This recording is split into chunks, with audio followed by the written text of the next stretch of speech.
My name's Graeme Anderson. I'm a climate specialist with Agriculture Victoria. I've been with the department for 35 years. Prior to that, I grew up on a farm. All of that time I've worked in agricultural science and working out how to get good innovations applied on farm. So I've come through the whole era of land care and farm planning. I've run carbon sequestration pilots over 20 years ago. And been doing a lot of work with climate scientists, both on helping to explain climate science better, but also increasingly how to understand carbon and emissions at the farm level. Yeah, well, carbon farming terms used a lot. I guess farmers, by their nature, have a lot of carbon that goes in and out of their farm every year. What increasingly carbon farming is being referred to is essentially the challenge of how do we reduce the emissions that are coming from farm, but also look at options to increase the amount of carbon that's stored on farm. So it's sort of like trying to work out in agriculture, how do we do less of some of the bad stuff and the undesirables, but more of the good stuff. And the good stuff most farmers are familiar with, having good soil carbon levels in our soils is really good. It makes soils more profitable and they hold more water and more nutrition, but also on-farm vegetation in terms of trees, shelter belt, farm forestry, protecting remnant vegetation. They're really important, and as they're growing, they're storing more carbon, and both of those can be useful insets against the emissions that we also have on farm, which is often associated with methane emissions from livestock systems, nitrous oxide emissions as well, and also our fossil fuel emissions from energy use. I mean, a lot of the solutions are not all there now, but if you look back over the last 30 years of agriculture, by being better at what we do, more efficient, improved genetics, healthier soils, better animal welfare, better vegetated farms, all of those things have led to improvements in how we actually produce food and fibre with less emissions and also taking carbon out of the atmosphere. So we've got more innovations. There's a lot of research and work that's happening at the moment, so there'll be more that farmers can adopt, over the next 10, 20 years. But we're not starting with an empty can, because there's lots of good sustainable management farmers have been doing anyway. And just good old-fashioned whole farm planning is a great place to start. Yeah, I guess what's happening probably, 10 years ago, a lot of the focus on carbon and emissions might have been something that was at the era of international agreements and governments. But what's really happening now is it's coming through the supply chain, through food and fibre supply chains, from exporters, because in Australia we export a lot of food and fibre, through investors, shareholders, some of the large food and fibre companies. They're all asking and making commitments to reducing their own emissions, but also looking at how they reduce the emissions associated with their business and the products that they actually purchase. So increasing over the next 10 years, we're going to be asked a lot more from a farm point of view about what's our carbon story, our emissions, and are we taking actions to reduce them over time. So we don't have all the solutions now, but we're really needing to be getting ready to be asked more often.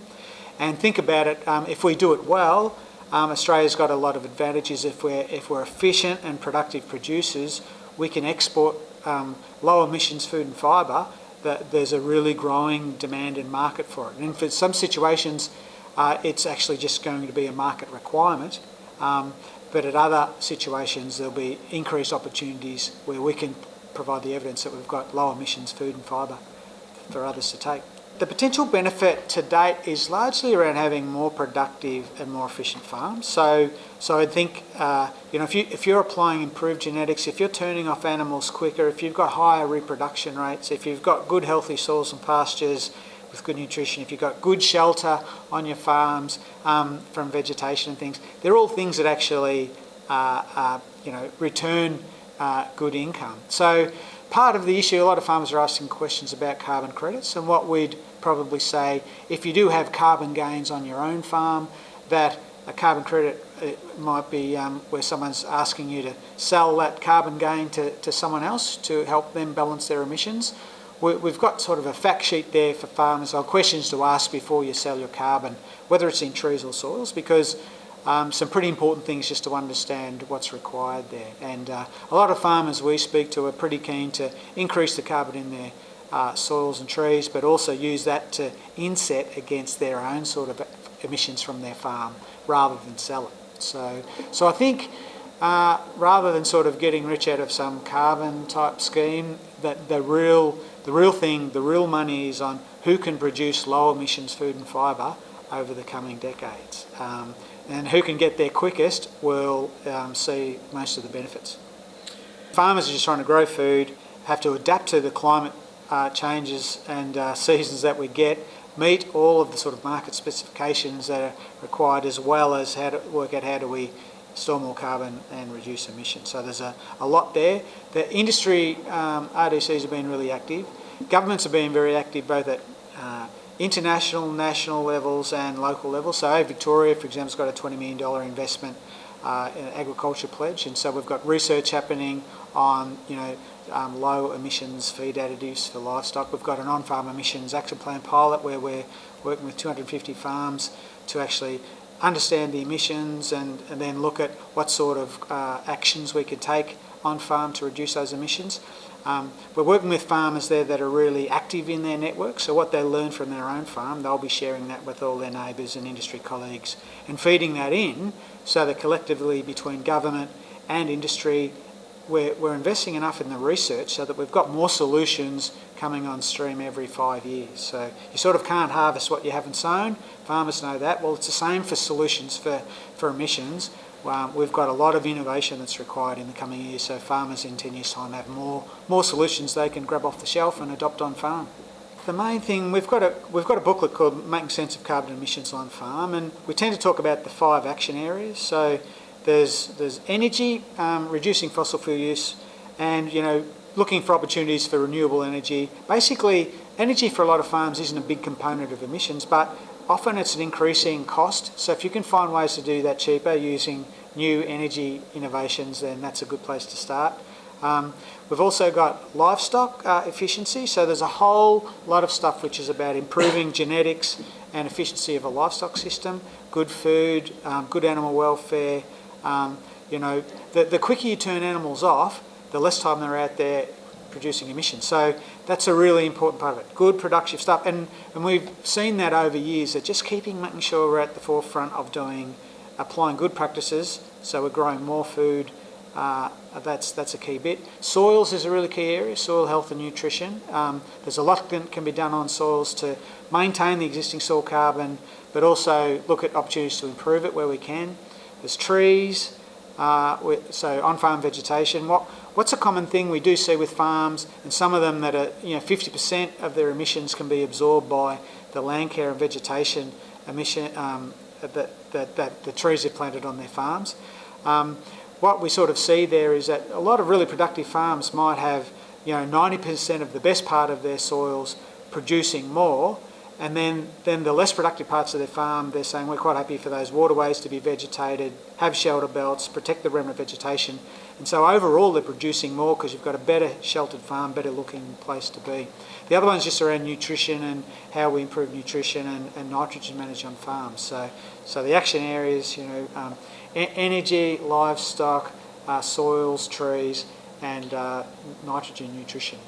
Each of those opens a doorway into a whole heap of practical stuff we can do now, but also some really interesting research that's underway, so we've got more things coming in future. I think, as always, in agriculture and farming, we're doing a lot of good stuff, and there's a role to make sure we're telling our story. And I guess when we look at longer term emissions, there's a growing appetite for, and a lot more scrutiny coming on, showing that we care about emissions and are reducing them and meeting emissions reduction targets.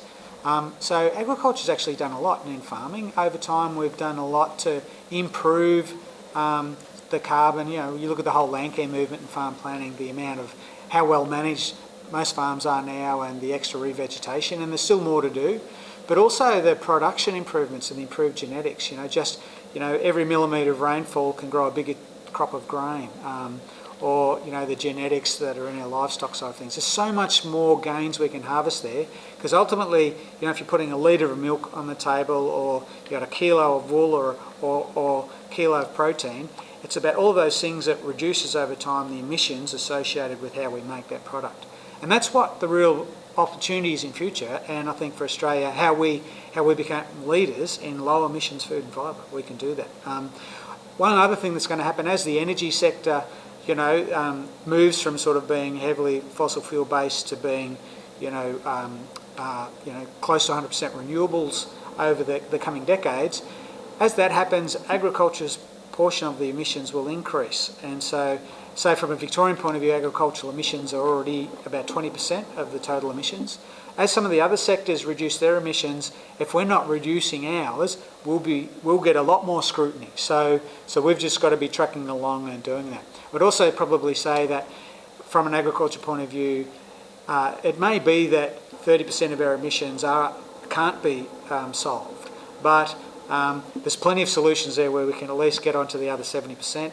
And the great thing that farmers have that others don't is we've got land, and we can use our forests and soils to actually inset carbon to balance off what's left of that 30%. So hence sometimes we're saying be a bit careful before you offer your carbon and sell it to others so they can increase their emissions. What's the long-term game about how you might want to use that carbon to benefit your own business? Unbiased advice is really important. So I think the levy payers go to your RDC. They're doing some really important work on this space, and really, argue for making sure there's enough investment. Ask those questions about is there enough investment happening in this, so we have solutions we can adopt on our farms in future. Also, I know the Australian government, and also here with Agriculture Victoria, we've got some great websites and booklets and different things, and in a webinar series, all sorts of things that are free for farmers to get, and we're very happy to talk to farmers if they're all trying to make sense of it, because it's quite legitimate. Most people have got really good, genuine questions as they're trying to make sense out of this, so trying to find a good trusted source, and also making sure it's got a good evidence base to what you're talking about. There's probably an element sometimes where people are talking up potential solutions that it can be a bit too good to be true, and sometimes they're not true, that there actually isn't the scientific evidence base for them working. So I think that's part of the challenge with modern farming now, how you navigate that space and make sure any investments you're making actually work. So there's a whole heap of focus and scrutiny coming on food supply about how we produce lower emissions. Now, of course, the world's always going to need food, but really to be competitive in this space, those that can do it and show we're reducing emissions are going to be at the front. So there's a lot there for us to do in agriculture, but I would say for farmers that this is not something farmers need to solve on their own. It's actually a whole team effort for everybody involved along the supply chain, both your input suppliers, also your processors and your retail and exporters. Everybody's involved in this, so everyone's got to do their bit. So don't feel like this is a problem that farmers have to solve alone. Team up with others, do what works now and makes sense for you to do, and make sure we're advocating for more solutions to be coming on stream, and others along the supply chain are all doing their bit too, and we'll get there.